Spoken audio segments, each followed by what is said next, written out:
به اجمعین وبعد۔ محترم حاضرین، آپ کو یاد ہوگا کہ پچھلے ہفتے بھی آپ کے سامنے ایک اہم دینی درس پیش کیا گیا تھا۔ دراصل جو درس آپ کے سامنے دیا جا رہا ہے وہ ایک اہم کتاب سے ماخوذ ہے، جس کے بارے میں نے بتلایا تھا کہ بہت ہی مشہور عالم دین گزرے ہیں، جن کا نام شیخ عبد الرحمن بن ناصر السعدی رحمۃ اللہ علیہ، اور شریعت کے باب میں، فقہ کے باب میں اور مسائل و احکام کے باب میں، دین کے مسائل و احکام سے متعلق شیخ کی ایک بہت ہی مشہور کتاب ہے منہج السالکین۔ اس کتاب سے ہم لوگوں نے پہلا درس یا پہلا سبق ہم لوگوں نے حاصل کیا تھا، اور پہلے سبق میں جو باتیں آپ کو بتلائی گئی تھی ان میں سے پہلی بات جو تھی اس کا تعلق طہارت سے تھا، پاکی اور صفائی سے تھا۔ میں نے آپ لوگوں کو یہ بتلایا تھا کہ اگر کسی آدمی کو بڑی ناپاکی لاحق ہو جائے یا ایک چھوٹی ناپاکی لاحق ہو جائے، یعنی ناپاک ہو جائے تو وہ آدمی پاکی کیسے حاصل کرے گا؟ اور میں نے کہا تھا کہ پاکی دو طرح سے حاصل کر سکتا ہے۔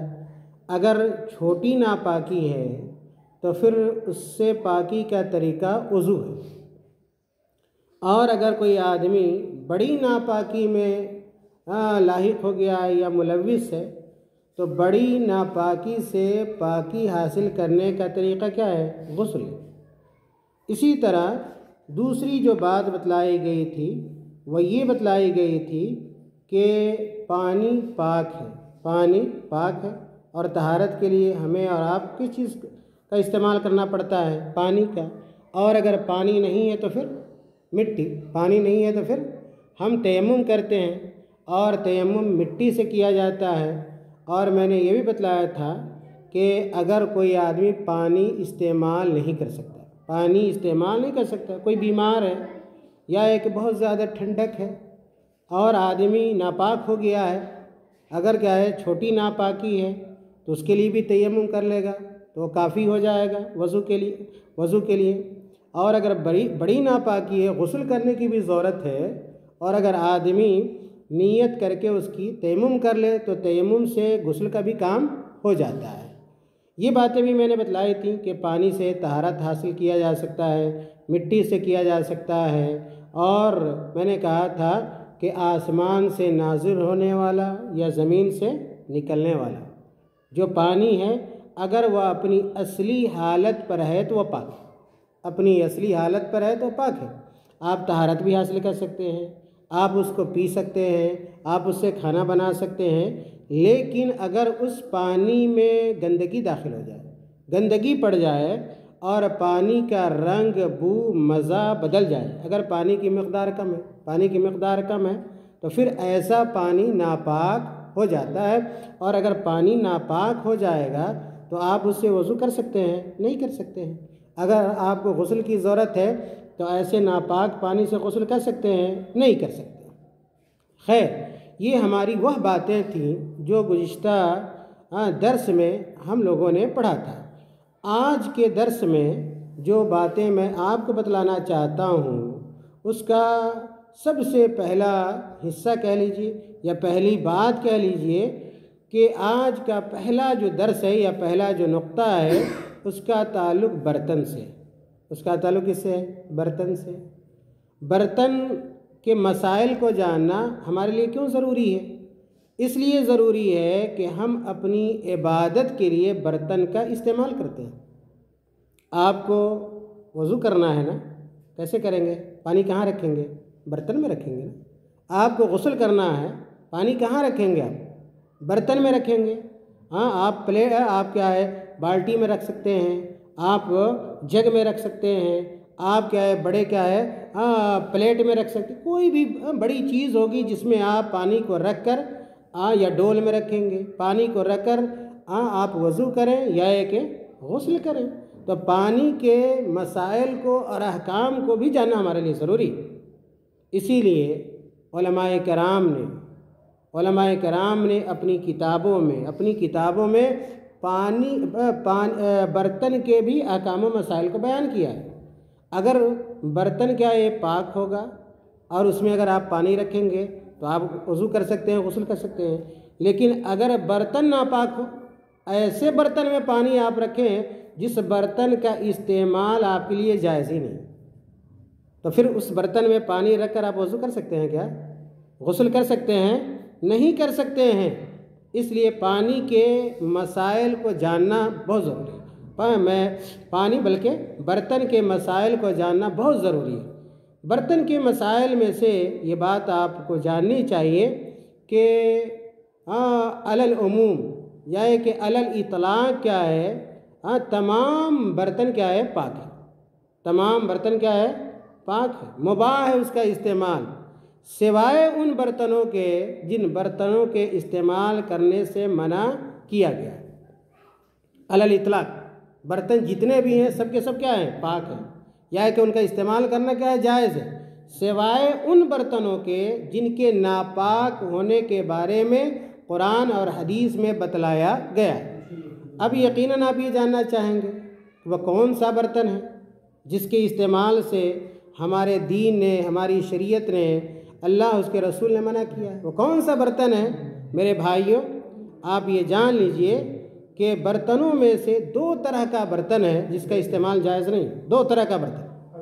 پہلا جو برتن ہے وہ کیا ہے؟ سونے کا برتن ہے، سونا کا برتن۔ دوسرا جو برتن ہے وہ کیا ہے؟ چاندی کا برتن۔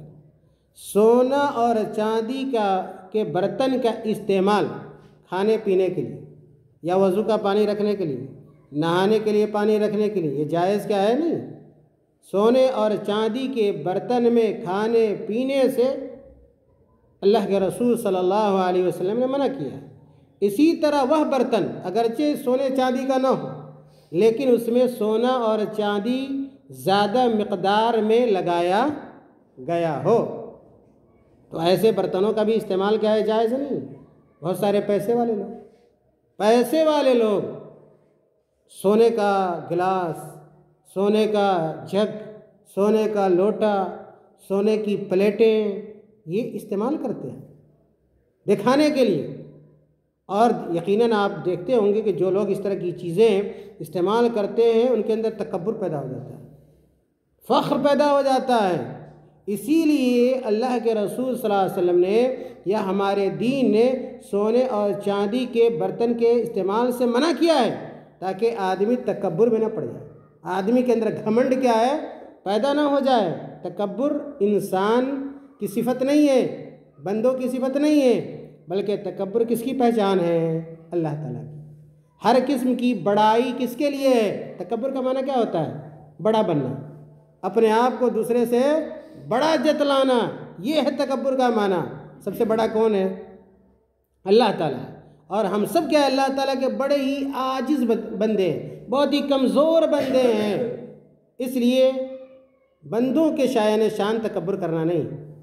خیر، پتہ یہ چلا کہ جن برتنوں کو ہم استعمال نہیں کر سکتے وہ سونے اور چاندی کے برتن ہیں، اور وہ برتن ہے جو اگرچہ سونے چاندی کے نہ ہو لیکن سونا اور چاندی اس میں لگایا گیا ہو۔ اور میں نے ایک بات اور بھی کہی، وہ یہ کہ سونا اور چاندی زیادہ مقدار میں لگایا گیا۔ اگر کم مقدار میں معمولی کہیں پہ اگر کوئی سوراخ ہو گیا ہے، کسی برتن میں سوراخ ہو گیا ہے، اس کی مثال ایک دیتا ہوں کہ کسی کا دانت کیا ہے سڑ گیا ہے، کسی کا دانت کیا ہے سڑ گیا ہے، اور عام طور پہ اگر اس دانت کی جگہ پہ چاندی کا دانت لگائیے گا، کسی اور چیز کا لگائیے گا تو وہ بھی بہت دنوں تک نہیں رہے گا۔ لیکن اگر ڈاکٹر کے مشورے کے مطابق کوئی آدمی کیا ہے سونے کا یا یہ کہ کیا ہے دانتوں کو باندھنے کے لیے سونے کی زنجیر کیا ہے بنوا لیتا ہے دانت کے لیے، بہت معمولی چھوٹا سا ہو سکتا ہے، تو اس طرح یعنی معمولی استعمال میں کوئی حرج نہیں ہے، لیکن زیادہ مقدار میں جس کا زیادہ مقدار میں سونے چاندی کا استعمال اس برتن کے لیے، میرے بھائیوں تو ایسی صورت میں اس برتن کا بھی استعمال ہمارے لیے جائز نہ ہوگا جو کیا ہے اگرچہ سونے چاندی کا نہیں ہے اصل میں، لیکن سونا اور چاندی زیادہ مقدار میں اس میں لگایا گیا ہے۔ میں یہ بات کو بتلا رہا ہوں، یہ اس لیے بتا رہا ہوں کہ اگر کوئی آدمی وضو کرنے کے لیے سونے کا لوٹا استعمال کرے، چاندی کا لوٹا استعمال کرے، سونے کا جگ استعمال کرے، چاندی کا جگ استعمال کرے، نہانے کے لیے چاندی کی بالٹی استعمال کرے، تو پھر کیا ہے، اس کا وضو اور اس کا غسل نہیں ہوگا۔ میرے بھائیوں، اللہ کے رسول صلی اللہ علیہ وسلم کی حدیث سنیے۔ اللہ کے رسول صلی اللہ علیہ وسلم نے کہا کہ لا تشربوا فی آنیۃ الذہب والفضہ، لا تشربوا فی آنیۃ الذہب والفضہ، کہ اے میری امت کے لوگوں، تم لوگ سونے اور چاندی کے برتن میں نہ پیو، نہ پیو، اور نہ کیا ہے، ولا تأکلوا فی صحافہا، اور نہ تم لوگ سونے اور چاندی کے پلیٹ میں کھاؤ۔ کتنے لوگ ہوں گے جن کے گھر میں کیا ہے، چاندی کا پلیٹ ہوگی، اس میں کھاتے ہوں گے، ان کو پتہ ہی نہیں کہ حرام ہے، پتہ ہی نہیں کہ سونے کے گلاس کا ہم استعمال نہیں کر سکتے کھانے پینے کے لیے۔ عورتوں کو بھی یہ باتیں سننی چاہیے، ہاں، کہ ہم سونے کے گلاس میں پانی نہ پیے، چاندی کے گلاس میں پانی نہ پیے۔ اللہ کے نبی نے منع فرمایا، کہا وَلَا تَأْكُلُوا فِي صِحَافِهَا فَإِنَّهَا لَهُمْ فِي الدُّنْيَا۔ اللہ کے نبی نے کہا کہ یہ سونے چاندی کے برتنوں کا استعمال، اس میں کھانا پینا، یہ کس کا طریقہ ہے؟ یہ مشرکوں کا طریقہ ہے، یہ کافروں کا طریقہ ہے۔ کافر لوگ کیا ہے، اس کو استعمال کرتے کھانے پینے کے لیے، مومن کھانے پینے کے لیے ان برتنوں کا استعمال نہیں کر سکتا۔ اور اللہ کے نبی نے کہا آگے وَلَكُمْ فِي الْآخِرَةِ، کہ اے میری امت کے لوگوں، اگر تم لوگ سونے چاندی کے برتن کا استعمال کھانے پینے کے لیے اگر چھوڑ دیتے ہو دنیا میں، تو اللہ تعالیٰ تمہیں سونے اور چاندی کے برتن میں کھلائے گا۔ کب کھلائے گا؟ کہاں کھلائے گا؟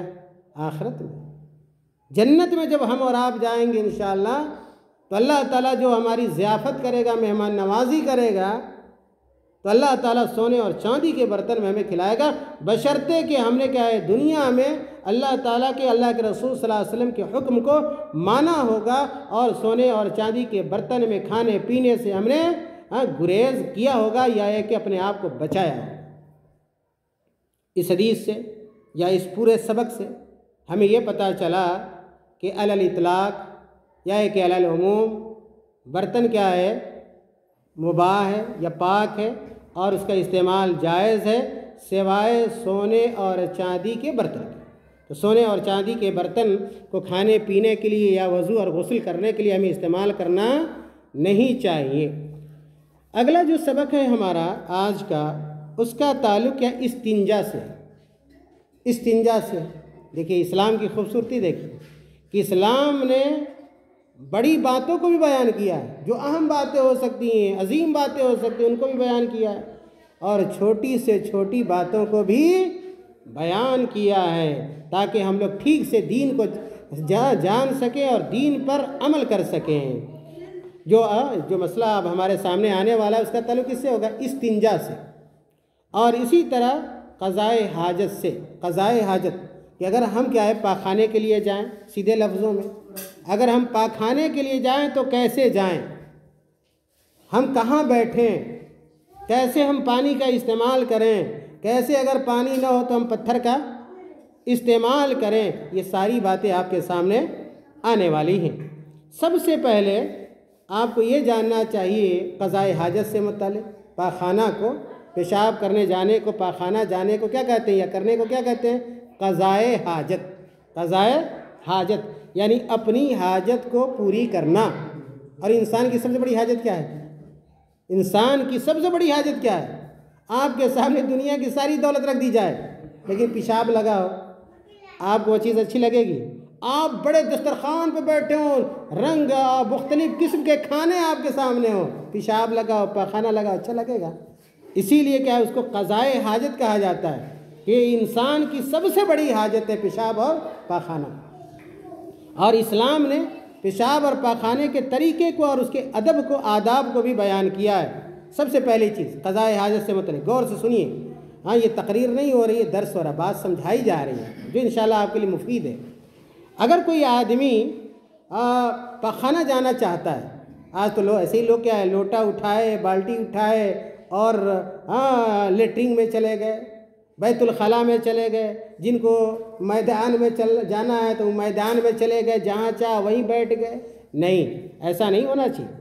قضاء حاجت کرنے کے جو آداب ہیں، جو اسلامی طریقے ہیں، ان طریقوں کا خیال رکھنا چاہیے۔ اگر آپ چاہتے ہیں کہ آپ قضاء حاجت کے لیے جائیں، چاہے آپ میدان میں جائیے یا یہ کہ آپ کے گھر میں اگر بیت الخلاء بنا ہوا ہے اس میں جائیے، تو آپ کو بیت الخلاء میں جانے، یعنی پاخانہ جو گھر ہوتا ہے، پاخانہ گھر، اس کو عربی میں بیت الخلاء کہتے ہیں۔ کیا کہتے ہیں؟ بیت الخلاء کہتے ہیں پاخانہ گھر کو۔ تو اگر آپ بیت الخلاء میں جانا چاہتے ہیں تو آپ کیا کیجئے گا؟ کون سا پاؤں آگے رکھیے گا، کون سا پاؤں پیچھے رکھیے گا؟ اللہ کے رسول صلی اللہ علیہ وسلم کی حدیث سے یہ پتہ چلتا ہے کہ اگر آپ پاخانہ گھر میں جانا چاہتے ہیں، بیت الخلاء میں جانا چاہتے ہیں، تو سب سے آگے پہلے کون سا پاؤں رکھیں گے؟ دایاں پاؤں یا بایاں پاؤں؟ بایاں پاؤں۔ کیوں بایاں پاؤں رکھیں گے؟ اس لیے بایاں پاؤں رکھیں گے کہ وہ گندگی کی جگہ ہے۔ جو بھی اچھا کام کرنا ہے، ہمیشہ یاد رکھیے، جو بھی اچھا کام کرنا ہے کس طرف سے کرنا ہے؟ داہنی طرف سے کرنا ہے، چاہے وہ دایاں ہاتھ ہوگا یا دایاں پاؤں ہوگا۔ اور بیت الخلاء کیسی جگہ ہے؟ اچھی جگہ یا بری جگہ ہے؟ پاک جگہ یا ناپاک جگہ ہے؟ ناپاک جگہ ہے نا، گندی جگہ ہے نا۔ اس لیے وہاں پہ اگر ہم جا رہے ہیں تو سب سے پہلا پاؤں جو رکھیں گے یا پہلے جو پاؤں رکھیں گے وہ کون سا پاؤں ہوگا؟ بایاں پاؤں رکھے گا۔ اگر سنت سمجھ کے اس کو کرتے ہیں تو آپ کو ثواب ملے گا، لیکن عام طور پہ لوگ کیا ہے، اس کا خیال ہی نہیں رکھتے، جو چاہا پاؤں آگے رکھ دیا، جو چاہا پاؤں پیچھے رکھ دیا۔ ہاں، آپ کو جاننا چاہیے، سوچ سمجھ کے کام کیجئے۔ اگر سوچ کر کام کر رہے ہیں اور بایاں پاؤں رکھیے گا اور یہ سمجھیے گا کہ اللہ کے نبی کا یہ طریقہ ہے، اللہ کے نبی کی یہ سنت ہے، تو آپ کو کیا ملے گا؟ کیا پھل ملے گا؟ آپ کو ثواب ملے گا، اس لیے کہ آپ نے اللہ کے نبی کی سنت کی پیروی کی۔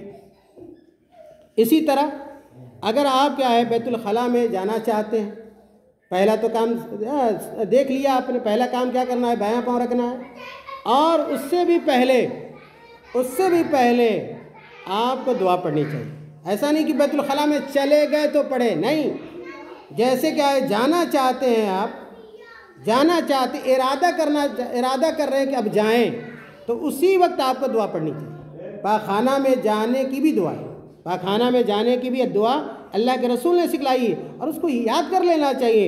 ہاں، اللہ کے نبی صلی اللہ علیہ وسلم نے کہا کہ پاخانہ میں جانے سے پہلے یہ دعا پڑھی جائے، بسم اللہ اللہم انی اعوذ بک من الخبث والخبائث۔ چھوٹی سی دعا ہے، بسم اللہ اللہم انی اعوذ بک من الخبث والخبائث۔ دعا پڑھیے گا تو کیا ملے گا؟ کیا فائدہ ہوگا؟ آپ شیطان کے شر سے بچ جائیے گا، اس لیے کہ وہ گندی جگہ ہے نا، اور گندی جگہ پہ گندے شیطان رہتے ہیں، جنات میں سے جو برے ہوتے ہیں نا، وہ وہاں رہتے ہیں اور وہ آپ کو نقصان پہنچا سکتے ہیں۔ آپ کی شرمگاہ جو ہوتی ہے، مردوں کی شرمگاہ، عورتوں کی شرمگاہ جو وہاں پر کھول کر بیٹھتے ہیں، ہاں، اس سے کیا ہے، وہ کھیلتے ہیں اگر آپ یہ دعا نہیں پڑھیے گا تو۔ لیکن اگر آپ دعا پڑھ لیتے ہیں تو آپ وہاں پر شیطان کی تکلیف سے، اس کے ایذا سے اور اس کے شر سے اللہ تعالیٰ کو محفوظ کر دے گا۔ دعا کیا ہے؟ بسم اللہ اللہم انی اعوذ بک من الخبث والخبائث۔ اس دعا کا معنی کیا ہے؟ اس دعا کا معنی کیا ہے؟ اللہ کے نبی صلی اللہ علیہ وسلم نے کہا بسم اللہ، یعنی اللہ کے نام سے، اللہ کے نام سے، اللہم، اے اللہ، یعنی دعا آپ کر رہے ہیں تو یہ معنی ہے اس کا کہ اے اللہ، میں تجھ سے پناہ مانگتا ہوں، میں تجھ سے پناہ مانگتا ہوں۔ کس چیز سے پناہ مانگتا ہوں؟ من الخبث والخبائث، یعنی کہ ان جنوں سے جو مرد ہیں، یا کہ ان جنیوں سے جو کیا ہے، عورتیں۔ جس طرح انسان میں مرد اور عورت دونوں ہوتے ہیں، اسی طرح جنات میں بھی کیا ہے، مرد ہوتے ہیں اور عورتیں ہوتی ہیں، اور اس میں بھی اچھے ہوتے ہیں اور اس میں بھی برے ہوتے ہیں۔ میرے بھائیوں، تو دو باتیں ہم نے جانا، دو باتیں قضاء حاجت سے متعلق۔ پہلی جو بات تھی وہ یہ کہ سب سے پہلے بایاں پاؤں رکھنا ہے۔ دوسری بات یہ تھی کہ ہمیں کیا ہے، جب ہم بیت الخلاء میں جانے کا ارادہ کریں تو ہم یہ دعا پڑھ لیں۔ اور اب تیسری بات، کہ اگر آپ نے اپنی قضائے حاجت پوری کر لی، قضائے حاجت کر لیا آپ نے، اب آپ کو نکلنا ہے، اب آپ کو کہاں ہے؟ لیٹرنگ سے نکلنا ہے، بیت الخلاء سے نکلنا ہے۔ سب سے پہلے کون سا پاؤں نکالیے گا؟ دایاں یا بایاں؟ آپ اب اچھی جگہ آ رہے ہیں، اب بری جگہ سے، گندی جگہ سے اچھی جگہ آ رہے ہیں، اس لیے سب سے پہلا پاؤں جو نکالیے گا وہ دایاں پاؤں ہوگا۔ خیال کر کے نکالیے، خیال کر کے جائیے، خیال کر کے آئیے، ثواب پانے کا بہتر طریقہ ہے۔ آخرت میں ایک ثواب مانگنے جائیے گا، کوئی دے گا؟ یہاں پر قدم قدم پر آپ کو ثواب مل رہا ہے، قدم قدم پر ثواب مل رہا ہے، لیکن ہم اس کی فکر نہیں کرتے ہیں، توجہ نہیں دیتے۔ صرف توجہ کی بات ہے، پاؤں تو نکالنا ہے، ہر حال میں نکالنا ہے، چاہے آپ دایاں نکالیے یا بایاں نکالیے، لیکن سمجھ کر نکال لے رہے ہیں۔ جاتے ہوئے آپ بایاں پاؤں سمجھ کر رکھ لے رہے ہیں، آپ کو ثواب مل جا رہا ہے، نکلتے ہوئے دایاں پاؤں نکال دے رہے ہیں، سمجھ کر، سنت سمجھ کر آپ کو ثواب مل جا رہا ہے۔ کیا جا رہا ہے آپ کا؟ میرے بھائیوں، جب آدمی کیا ہے نکلے اس سے، بیت الخلاء سے، پاخانہ گھر سے، تو چوتھا کام کرے گا۔ کیا کام کرے گا؟ پھر دعا پڑھے گا۔ جاتے ہوئے دعا پڑھا نا آپ نے، اب نکل رہے ہیں پھر بھی دعا پڑھیے۔ اور دعا کیا ہے؟ بہت لمبی چوڑی دعا ہے کیا؟ نہیں، ایک لفظ کی دعا ہے، ایک لفظ ہے جو 1 سیکنڈ میں آپ پڑھ سکتے ہیں۔ کون سی دعا ہے؟ غفرانک۔ کچھ وقت لگا کیا؟ غفرانک، بس اتنا کہہ دینا ہے اور آپ اجر کے ثواب کے مستحق ہو گئے۔ تو یہ کیا ہے؟ چوتھا ادب تھا قضائے حاجت سے متعلق۔ اور اگر چاہیں اور بھی دعائیں ہیں، غفرانک آپ نے کہا، اس کے علاوہ بھی دعا ہے، جیسے اگر کوئی آدمی چاہتا ہے تو یہ بھی پڑھ سکتا ہے، الحمدللہ الذی اذھب عنی الاذی وعافانی۔ یہ دعا بھی ابن ماجہ کے اندر ہے۔ غفرانک اگر آپ کہتے ہیں تو کیا معنی ہے غفرانک کا؟ غفرانک کا مطلب یہ ہے کہ اے اللہ، میں تجھ سے اپنے گناہوں کی معافی مانگتا ہوں، اے اللہ میں تجھ سے اپنے گناہوں کی معافی مانگتا ہوں۔ اور اگر دوسری دعا پڑھتے ہیں، الحمدللہ الذی اذھب عنی الاذی وعافانی، اس کا معنی کیا ہوگا؟ کہ ہر قسم کی تعریف اللہ کے لیے، ہر قسم کی تعریف اللہ کے لیے، جس نے میری تکلیف کو دور کر دیا۔ آپ تکلیف میں تھے یا نہیں تھے؟ آپ کو پیشاب لگا ہوا تھا، تکلیف میں تھے یا نہیں تھے؟ آپ کو پاخانہ لگا ہوا تھا، آپ تکلیف میں تھے یا نہیں تھے؟ آپ تکلیف میں تھے۔ اگر آپ کو نہیں کرنے دیا جاتا تو آپ کیا ہے، مرنے پہ تیار ہو جاتے۔ آپ کیا سب کچھ دے دیتے؟ نہیں، 1 لاکھ روپیہ لو، لیکن ہم کو کیا ہے، پاخانہ کرنے دو۔ اتنی بڑی تکلیف میں آپ تھے، لیکن کیا ہے، جب اللہ تعالیٰ نے آپ کو تکلیف سے نجات دے دی تو کیا آپ اللہ تعالیٰ کی تعریف نہیں کیجئے گا؟ اسی لیے کہا کہ ہر قسم کی تعریف اللہ کے لیے، جس نے میری تکلیف کو دور کر دیا اور مجھے عافیت دی۔ تکلیف سے عافیت دی، بہت بڑی عافیت ہے۔ دیکھیے نا، جن کو پاخانہ نہیں ہوتا کہاں کہاں جاتے ہیں ہاسپٹل میں، کتنی دوائیں کھاتے ہیں۔ جائیے، کیا گیس کی بیماری ہو جاتی ہے اور پاخانہ ہوتا ہی نہیں ہے، کبھی فلاں ڈاکٹر کے پاس جا رہے ہیں، چلاں ڈاکٹر کے پاس جا رہے ہیں، اور آپ کو اللہ تعالیٰ نے اس طرح کی بیماری سے بچایا ہے، اور آپ جا رہے ہیں، آپ قضائے حاجت کر لے رہے ہیں، آپ کا پاخانہ اتر جا رہا ہے۔ کیا یہ اللہ کی رحمت نہیں ہے آپ کے اوپر؟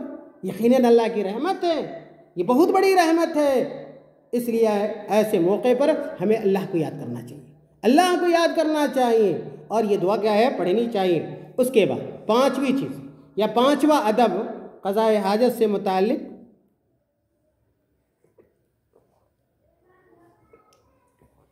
پانچواں ادب کیا کرنا چاہیے جو لوگ قضائے حاجت کرنے جاتے ہیں؟ کہا کہ وَيَعْتَمِدُ فِي جُلُوسِهِ عَلَى رِجْلِهِ الْيُسْرَى۔ پاخانہ گھر میں کیسے بیٹھیے گا؟ کسی دین میں آپ کو یہ نہیں ملے گا، جان لیجیے۔ آپ دنیا میں بہت سارے ادیان ہیں نا، بہت سارے ریلیجن ہیں، دھرم ہیں، آپ جائیے ان کے دھرم گرنتھوں کا مطالعہ کر لیجئے، مذہبی کتابوں کو پڑھ جائیے، اتنی اہم باتیں، بنیادی باتیں آپ کو نہیں نظر آئیں گی۔ پاخانہ میں بیٹھے تو کیسے بیٹھے؟ کہا کہ وَيَعْتَمِدُ فِي جُلُوسِهِ عَلَى رِجْلِهِ الْيُسْرَى، کہ جب آدمی پاخانہ گھر میں بیٹھے، لیٹنگ میں بیٹھے، تو زور کس پاؤں پہ لگائے؟ بایاں پاؤں پہ۔ زور کس پہ ہمارا ہونا چاہیے؟ بایاں پاؤں پہ ہونا چاہیے۔ کوئی خیال کرتا ہے کیا؟ اس خیال سے کوئی بیٹھتا ہے کیا؟ نہیں بیٹھتا۔ زیادہ زور لگائیے، دباؤ دیجئے، کس پاؤں پہ؟ بایاں پاؤں پہ۔ اب اس کی حکمت کیا ہے؟ اللہ کو بہتر معلوم ہے، لیکن حکمت تو ہے، حکمت تو ہے۔ ڈاکٹروں نے بھی بتلایا ہے، بڑے بڑے ڈاکٹروں نے بتایا کہ آخر اللہ کے رسول نے بایاں پاؤں پہ پاخانہ کرتے وقت بوجھ رکھنے، دباؤ دینے کا حکم کیوں دیا؟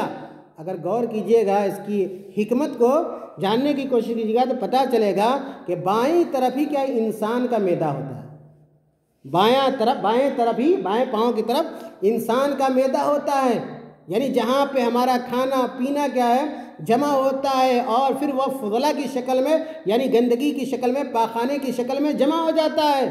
اور جب بائیں پاؤں پہ آپ بوجھ رکھیے گا، دباؤ زیادہ دیجیے گا تو پھر کیا ہوگا، قضائے حاجت کرنے میں آپ کو آسانی ہوگی، آپ کا پاخانہ جلدی سے کیا ہے اتر جائے گا، اس لیے کہ بھائی وہ تو گندی جگہ ہے نا، ہر آدمی چاہے گا جلدی سے کیا ہے پاخانہ ہو، پھر ہم واپس چلے جائیں۔ بعض لوگ تو اس میں گجا کے کیا گھر بنا لیتے ہیں، جیسا لگتا ہے بیٹھیں گے آدھا گھنٹہ، حالانکہ ایسا نہیں کرنا چاہیے، منع کیا گیا ہے کہ بلا وجہ کے، خاص طور سے نوجوان لوگوں کو دیکھیے گا، جائیں گے اسی میں کیا ہے مخدرات جو ہوتے ہیں، بیڑی پئیں گے، سگریٹ پئیں گے، کھینی کھائیں گے اور کیا کیا کرتے رہتے ہیں، گندی جگہ پر بیٹھے ہوئے، جو شیطان کا گھر ہے، زیب دیتا ہے تو مجبوری میں انسان جاتا ہے وہاں پہ، تو جیسے کیا ہے قضائے حاجت ہو جائے فوراً وہاں سے واپس کیا ہے آ جانا چاہیے، وہاں پہ کیا ہے سوچنا نہیں چاہیے، وہاں پہ دکانداری نہیں کرنی چاہیے، بیٹھ کر بزنس نہیں کرنا چاہیے، حساب نہیں ملانا چاہیے، وہ حساب ملانے کا گھر نہیں ہے۔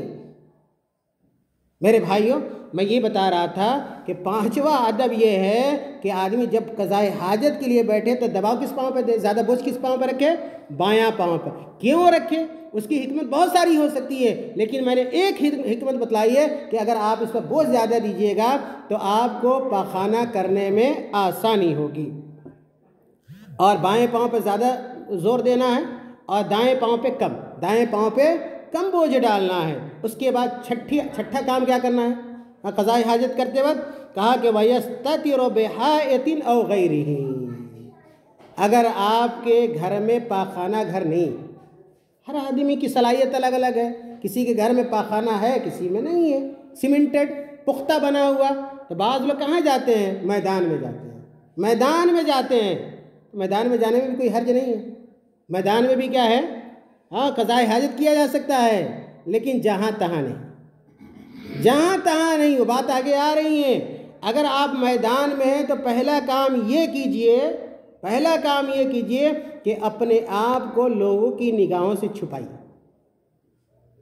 اپنے آپ ایسی جگہ بیٹھیے جہاں پر آپ کی شرمگاہ کے لیے پردہ ہو سکے، کھلی جگہ میں جا کر کیا نہ بیٹھ جائیے، اوٹ میں بیٹھیے، کیا ہے اوٹ میں بیٹھیے، کسی چیز کو پردہ بنا لیجئے، حائل بنا لیجئے۔ بعض نوجوانوں میں دیکھا جاتا ہے، نوجوان لڑکوں میں بھی عورتوں میں بھی، خاص طور سے عورتوں میں بیماری ہے، خاص طور سے یہ عورتوں میں بیماری ہے کہ عورتیں کا جھنڈ بنا کے جاتی ہیں، کیا بنا کے جاتی ہیں، جھنڈ، جماعت، گروہ، 3 عورتیں، 4 عورتیں، 5 عورتیں، کیا ہے اب تو کم ہو گیا ماشاءاللہ، سب کے گھر میں کیا ہے بیت الخلا ہو گیا، لیکن پہلے جب یہ بیت الخلا نہیں تھا تو جماعت کی شکل میں نوجوان لڑکے بھی جاتے تھے، خواتین بھی جاتی تھیں، اور روڈ کنارے اور اسی طرح کھلی جگہ پر بیٹھ کے کیا قضائے حاجت کرتی تھی۔ ان کو دین کا علم ہی نہیں تھا، شریعت کا علم ہی نہیں تھا کہ پاخانہ کیسے کیا جاتا ہے، اسلام کی تعلیمات کیا ہیں۔ میرے بھائیوں، بعض نوجوان ابھی بھی بعض نوجوان جاتے ہیں، لڑکے بھی، اور آمنے سامنے کیا بیٹھ جاتے ہیں، آمنے سامنے، وہ اس کی شرمگاہ دیکھتا ہے، حالانکہ اس سے اللہ کے نبی نے منع فرمایا ہے، چاہے مرد ہوں یا عورتیں ہوں، دونوں کے لیے یہ حکم ہے کہ 2 آدمی ایک ساتھ کیا نہ بیٹھے، 2 آدمی ایک ساتھ نہ بیٹھے، بلکہ دونوں الگ الگ جائے، اور دونوں کی شرمگاہ کیا ایک دوسرے سے کیا ہے چھپی ہوئی ہو، اور پاخانہ کرتے وقت آپس میں بات چیت بھی کیا ہے نہیں کرنا چاہیے، وہ ادھر بیٹھا ہوا ہے، یہ ادھر بیٹھا ہوا ہے، وہ اس سے بات کر رہا ہے، وہ اس سے بات کر رہا ہے، یہ قضائے حاجت کرنے کے آداب کے خلاف ہے، اس سے بچنا چاہیے۔ خیر میرے بھائیوں، اسی طرح اگر آپ میدان میں جا رہے ہیں قضائے حاجت کرنے ہیں تو ایسا نہیں کہ بس گھر سے نکلے بیٹھ گئے، گھر سے نکلے گھر کے کنارے، روڈ کے کنارے بیٹھ گئے، نہیں، آپ دور جائیے۔ اللہ کے نبی صلی اللہ علیہ وسلم بھی جاتے تھے میدان میں، اللہ کے نبی صلی اللہ علیہ وسلم بھی میدان میں جاتے تھے، کبھی کبھار تو دور جاتے، یہاں دور، اتنا دور جاتے کہ لوگوں کی نگاہوں سے چھپ جاتے تھے، تو اتنا دور جانا چاہیے۔ اب لوگوں کے سامنے بیٹھ کر کیا بے حیا بن کر کوئی آدمی کیا قضائے حاجت کرے، یہ زیب نہیں دیتا ہے اور اسلام کی تعلیم کے خلاف ہے۔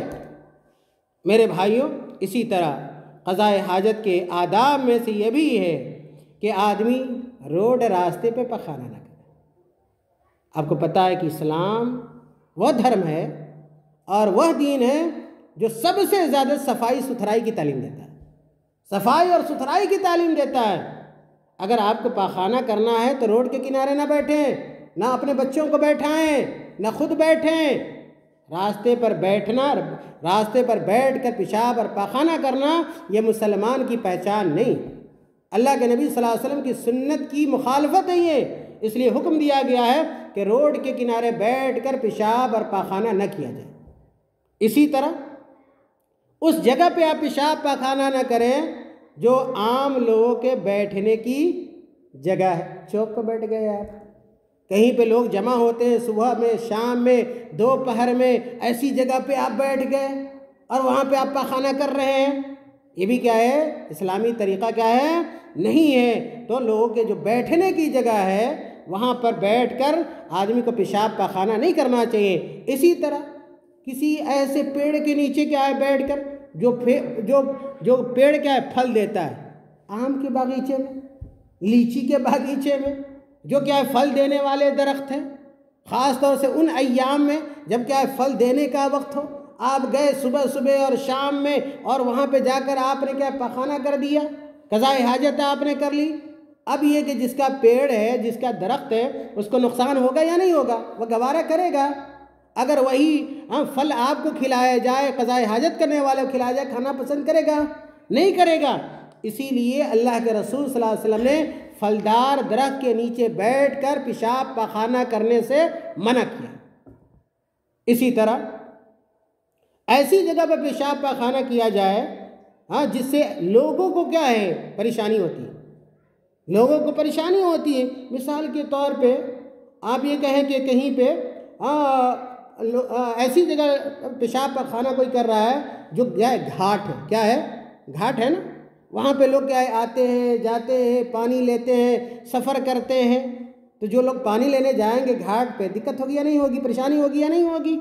اس لیے ایسی جگہوں پہ جہاں آپ کے پیشاب پاخانہ کرنے سے عام لوگوں کو پریشانی ہو سکتی ہے، ایسی جگہ پہ قضائے حاجت کیا ہے نہیں کرنا چاہیے۔ ایک اور بات بتا دوں، ایک اور بات جو بہت ہی اہم بات ہے، اگر آپ میدان میں پیشاب پاخانہ کر رہے ہیں تو خیال کر کے بیٹھنا چاہیے، سمت کا خیال کر کے، سمت کا خیال، جدھر چاہا پچھم اور کیا ہے دکھن، جدھر چاہا بیٹھ گئے پیشاب پاخانہ کرتے ہوئے نہیں۔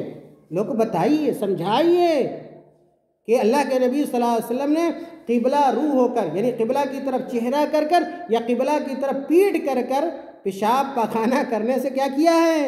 منع فرمایا ہے۔ قبلہ کا احترام، ہمارا قبلہ کدھر ہے؟ پچھم کی طرف ہے نا، ہم لوگ ہندوستان میں رہتے ہیں، پچھم کی طرف ہے نا، تو پچھم کی طرف اور پورب کی طرف آدمی کو کیا ہے رک کر کے پیشاب پاخانہ نہیں کرنا چاہیے۔ لیکن ایک سوال آپ کر سکتے ہیں کہ اگر ہم اپنے پختہ پخانے میں اگر بیٹھے ہوئے ہیں جو گھر میں بنایا جاتا ہے یہ اینٹ وغیرہ کا، تو کیا وہاں بھی ان چیزوں کا خیال رکھنا پڑے گا؟ اگر خیال کر کے سیٹ بیٹھاتے تو بہتر ہے۔ جب آپ سیٹ بیٹھائیں پخانہ گھر کا، اگر ان چیزوں کا خیال کر کے کہ آپ قبلہ کی طرف کیا ہے چہرہ یا پیٹھ نہ ہو تو بہتر ہے۔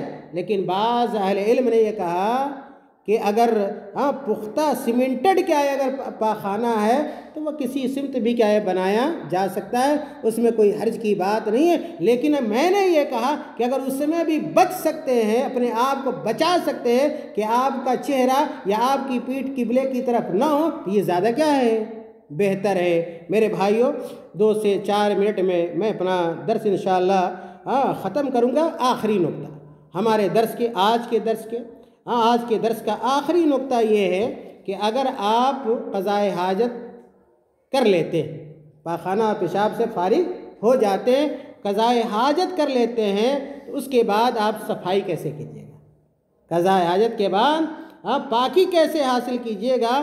تو اللہ کے نبی صلی اللہ علیہ وسلم کی سنت سے یہ پتہ چلتا ہے کہ آپ کیا ہے 3 کیا ہے پتھروں کا استعمال کریں۔ 3 کیا ہے پتھروں کا استعمال کریں اپنی پاکی اور صفائی کے لیے۔ اور بعض اہل علم کیا ہے پتھروں کا استعمال ہر حال میں یا مٹی کا استعمال کے ہر حال میں ضرور سمجھتے ہیں۔ اگرچہ کیا ہے بعد میں آپ پانی، لیکن پہلے کیا ہے مٹی اور پتھر۔ اور بعض اہل علم کہتے ہیں کہ اگر پانی موجود ہے تو سب سے پہلے کیا ہے پانی کا استعمال کیجیے گا، پانی سے اپنی طہارت کیا ہے کیجیے گا۔ کہتے ہیں کہ 3 پتھروں کا استعمال ہو تاکہ جو جس جگہ سے ناپاکی یا کہ نجاست پیشاب اور پاخانہ غلاظت نکلی ہے اس جگہ کی پاکی اور صفائی ہو جائے۔ دیکھنے میں یہ آتا ہے بعض لوگ کیا پاخانہ کرنے جاتے ہیں اور 100 گرام پانی استعمال کرتے ہیں، اتنا چھوٹا برتن لے کے جائیں گے، ٹھیک سے کیا ہے صفائی نہیں ہو سکتی ہے۔ اگر یہی ہوتا بس استعمال ہوتا تو ایک بھی پتھر کافی ہوتا۔ اللہ کے نبی نے 3 پتھروں کا استعمال کیا، یا ایک بھی پتھر ہو تو بڑے سائز کا، اس میں 3 کیا ہے کونے ہوں، اس میں کیا ہے 3 کونے ہوں۔ تو پیشاب اور پاخانے سے صفائی کا طریقہ کیا ہے، یا پہلا جو ہے ابھی زمانے میں پانی تو ہر جگہ ہے ماشاءاللہ، لیکن پرانے زمانے میں پانی کیا بہت کم پایا جاتا تھا۔ آج بھی سعودی عرب کے اندر جائیں تو آپ کو پانی بہت کم ملے گا، لیکن پتھر کیا ہے زیادہ ہے۔ تو اگر پانی ہے تو پانی سے آپ صفائی کیجئے، اور اگر پانی نہیں ہے تو پھر پتھر یا مٹی سے آپ کیا ہے اپنی نجاست کو دور کریں گے۔ اس کے بعد لیکن خیال بھی کرنا ہے، ایک بہت اہم چیز کا خیال کرنا ہے۔ وہ خیال کس بات کا کرنا ہے؟ اگر آپ میدان میں ہیں، آپ کے پاس پانی نہیں ہے اور آپ کو پتھر بھی نہیں مل رہا ہے پتھر اور مٹی بھی نہیں مل رہا ہے تو پھر کیا کیجئے گا؟ لیکن کیا پتھر مٹی نہیں مل رہا ہے اور مان لیجئے کیا ہے گوبر مل رہا ہے، گوبر لیج جس کو کہتے ہیں، روس عربی میں کہتے ہیں، تو گوبر سے آپ طہارت حاصل کر سکتے ہیں؟ نہیں کر سکتے ہیں، اس لیے کہ گوبر تو خود کیا ہے ناپاک ہے، وہ آپ کو کیسے پاک کر سکتا ہے؟ بہت سارے لوگ گوبر لوگ سوکھ جاتا ہے، لوگ سکھاتے بھی، لوگ جلاتے بھی ہے نا، لیکن وہ ہے نجاست۔ کہاں کہ کوئی آدمی اگر گوبر سے لیج سے اگر اپنا قضائے حاجت صاف کر رہا ہے تو پھر کیا ہے یہ درست نہیں ہے، جائز نہیں ہے۔ اور اسی طرح اگر کچھ نہ ملا تو ہڈی لے لیا، میدان میں لوگ ہڈی کبھی کبھار پھینک دیتے ہیں نا، ہڈی سے اگر آپ صاف کر رہے ہیں تو یہ بھی جائز کیا ہے نہیں ہے۔ اور ایک بڑی اہم بات اللہ کے نبی صلی اللہ علیہ وسلم نے اپنی حدیث کے اندر بیان کی، کہا کہ یہ جو ہڈی وغیرہ ہے یہ کیا ہے اس لیے بھی منع کیا گیا کہ یہ جنات کا کھانا ہے، جنات کا کھانا ہے۔ تو یہ جائز نہیں ہے کہ کسی مخلوق کا اگر وہ کھانا اور خوراک ہے تو آپ اس کو اپنی گندگی صاف کرنے کے لیے استعمال کیجئے۔ اور اسی طرح کسی بھی ایسی چیز سے آپ طہارت یعنی پیشاب اور پاخانے، آج کیا گھروں میں عورتیں ناسمجھ ہوتی ہیں، جاہل قسم کی ہوتی ہیں، ان کو سمجھ میں ہی نہیں آتا کہ کون پیپر کیسا ہے، کون پیپر کیسا ہے۔ بسا اوقات بچے کی کتاب ہوگی اور کوئی چھوٹا بچہ اگر پیشاب کر دیا، اٹھایا اس کتاب کو جس میں اللہ کا نام ہے، اللہ کے رسول کا نام ہے، قرآن کی آیت لکھی ہوئی ہے، حدیث لکھی ہوئی ہے، اور اسی ورق سے پیشاب کا صاف کر دیا، اور ضرورت پڑی تو پاخانے کو بھی کیا ہے صاف کر دیا۔ عورتوں کو خیال کرنا چاہیے، مردوں کو بھی، کہ ایسی چیزوں سے آپ پیشاب پاخانہ صاف نہیں کر سکتے ہیں، ایسے پیپر سے، ایسے کاغذ سے جو کیا ہے قابل احترام ہے، جو قابل احترام ہے۔ مثال کے طور پہ کوئی آدمی کیا ہے قرآن کا کہیں ورق پھٹا ہوا ہے اور اس کو اٹھا لے، حدیث کا کوئی ورق پھٹا ہوا ہے اس کو اٹھا لے، دینی کتابوں کے اوراق پھٹے ہوئے ہیں، کاپیوں پہ لکھے ہوئے ہیں، اس سے پیشاب پاخانہ اپنے گھر اپنے بچوں کا صاف کرنے لگے یا اپنا صاف کرنے لگے، اسلام اس کی اجازت کیا ہے نہیں دیتا ہے، اس لیے کہ اس سے کیا ہے قرآن اور حدیث کی توہین ہوتی ہے۔ اور کیا ہم اس کے لیے تیار ہو سکتے ہیں؟ ہرگز تیار نہیں ہو سکتے ہیں۔ اسی لیے جو قابل احترام پیپرز ہیں ان سے بھی آدمی کو پیشاب اور پاخانہ صاف نہیں کرنا چاہیے۔ یا اسی طرح کسی اور کیا ہے جسم اور بدن یا ایک کپڑے یا جگہ کی نجاست کو صاف کیا ہے نہیں کرنا چاہیے۔ میرے بھائیوں، آخری بات یہ ہے وہ یہ کہ کتا کا لعاب، کتا کا کیا ہے لعاب، وہ بھی کیا ہے ناپاک ہے۔ کتا کا لعاب یعنی اس کے منہ سے نکلنے والا جو رطوبت ہوتی ہے، جو پانی ہوتا ہے، وہ بھی کیا ہے ناپاک ہے۔ ناپاک ہی نہیں بلکہ وہ زہریلا بھی ہے۔ حدیث میں آتا ہے کہ اگر کتے کی نجاست لگ گئی، کیسی نجاست ہے؟ آپ کے گھر میں کتا آیا اور آپ کے جگ میں، آپ کے بالٹی میں، آپ کے گلاس میں، آپ کے پلیٹ میں کیا ہے، منہ ڈال دیا، اب وہ تو ناپاک ہو گیا نا، کیسے پاک کیجیے گا اس کو؟ حدیث میں اس کا طریقہ بیان کیا گیا ہے۔ اللہ کے نبی صلی اللہ علیہ وسلم نے کہا کہ اگر کسی کے برتن میں کتا منہ ڈال دیتا ہے، کیا ڈال دیتا ہے؟ منہ ڈال دیتا ہے، تو پھر اس سے برتن کو کتنی مرتبہ دھلنا ہے؟ 7 مرتبہ۔ کتنی مرتبہ؟ 7 مرتبہ۔ اور 7ویں مرتبہ یا 8ویں مرتبہ یا پہلی مرتبہ حدیث کے مطابق، بعض حدیث میں پہلی مرتبہ کا ذکر ہے، بعض میں آخری مرتبہ کا ذکر ہے، اور بعد میں 7 تو پانی سے ہے، اور 8ویں مرتبہ کیا ہے؟ مٹی سے اس برتن کو صاف کرنا پڑے گا، تب جا کے آپ کا وہ برتن جس میں کتا نے منہ ڈالا ہے وہ برتن کیا ہے؟ پاک ہوگا۔ تو عورتوں کو چاہیے جو اپنا برتن ادھر ادھر پھینک دیتی ہیں، ادھر ادھر ڈال دیا، فوراً کیا ہے، اپنے بستر پہ چلی گئی، گھر کا دروازہ کھلا ہوا ہے، کتا آ رہا ہے، برتن کو چاٹ رہا ہے، کتا آ رہا ہے، کوئی کسی چیز کو لے کر بھاگ رہا ہے، اور اسی کیا ہے برتن میں صبح میں اپنے بچوں کو کھانا دے رہی ہے، اپنے شوہر کو کھانا دے رہی ہے، خود کھا رہی ہے، ناپاک برتن میں کھا رہی ہیں، اس کو پتہ ہی نہیں کہ اگر کتے نے منہ ڈال دیا تو اس کو کتنی مرتبہ دھلیں گے تو پاک ہوگا، کتنی مرتبہ دھلنے سے پاک ہوگا؟ 7 مرتبہ، اور اس میں سے 1 مرتبہ پہلی مرتبہ یا آخری مرتبہ کس سے؟ مٹی سے، تب جا کے وہ برتن کیا ہے؟ پاک ہوگا۔ پھر آپ ایک سوال کر دیجئے گا، سوال یہ کہ آخر ہم 7 مرتبہ یا اس میں بھی 1 مرتبہ مٹی سے کیوں دھولے؟ تو میں نے اشارہ کیا کہ کتے کے منہ سے نکلنے والا لعاب جو ہوتا ہے، لعاب پانی، وہ بہت ہی کیا ہے؟ خطرناک ہوتا ہے۔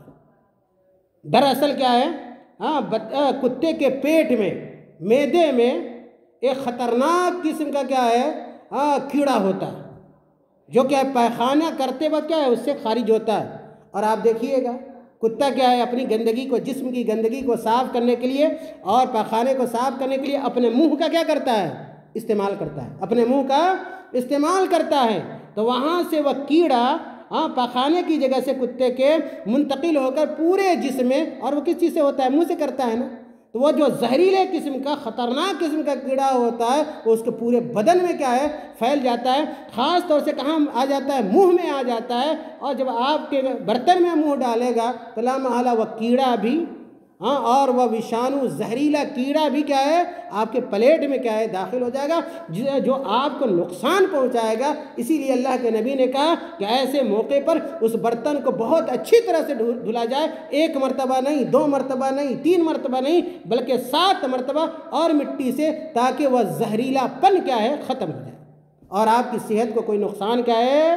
نہ پہنچے۔ میرے بھائیوں، یہ آج کا ہمارا درس تھا، اور آج کے درس میں ہم نے بہت ہی اختصار کے ساتھ اس برتنوں کے احکام بیان کیے اور بتلایا کہ علی الاطلاق سارے برتن کیا ہے؟ جائز ہیں، سوائے سونے اور چاندی کے برتن کے، اور ان برتنوں کے جس میں سونا اور چاندی زیادہ مقدار میں استعمال کیا گیا ہو۔ اور اسی طرح ہم نے قضاء حاجت یعنی پیشاب اور پاخانہ کرنے کے جو اسلامی طور طریقے ہیں، آداب ہیں، ان چیزوں کو ہم نے بیان کیا۔ انشاءاللہ آئندہ درس میں، اگلے انشاءاللہ بدھ کو جب ہم لوگ یہاں پر جمع ہوں گے، اکٹھا ہوں گے، تو ہم کیا ہے؟ گندگی کے بارے میں پڑھیں گے، گندگی کے بارے میں کہ گندگی کس طرح کی ہوتی ہے، اور گندگی سے پاکی حاصل کرنے کا صحیح طریقہ کیا ہے۔ اللہ تعالی ہم تمام لوگوں کو کہنے سننے سے زیادہ عمل کرنے کی توفیق عطا فرمائے۔ اللہ تعالی ہم تمام لوگوں کو دین سیکھنے کی توفیق عطا فرمائے، شریعت جاننے کی توفیق عطا فرمائے، اور اللہ تعالی ہمیں ان چیزوں سے دنیا میں فائدہ بھی پہنچائے، خود بھی جانے، اور دوسروں تک بھی ان باتوں کو پہنچائے، تاکہ دوسرے لوگ بھی سنت کے مطابق، شریعت کے مطابق اپنا عمل انجام دے سکیں۔ وآخر دعوانا ان الحمد للہ رب العالمین، والسلام علیکم ورحمۃ اللہ وبرکاتہ۔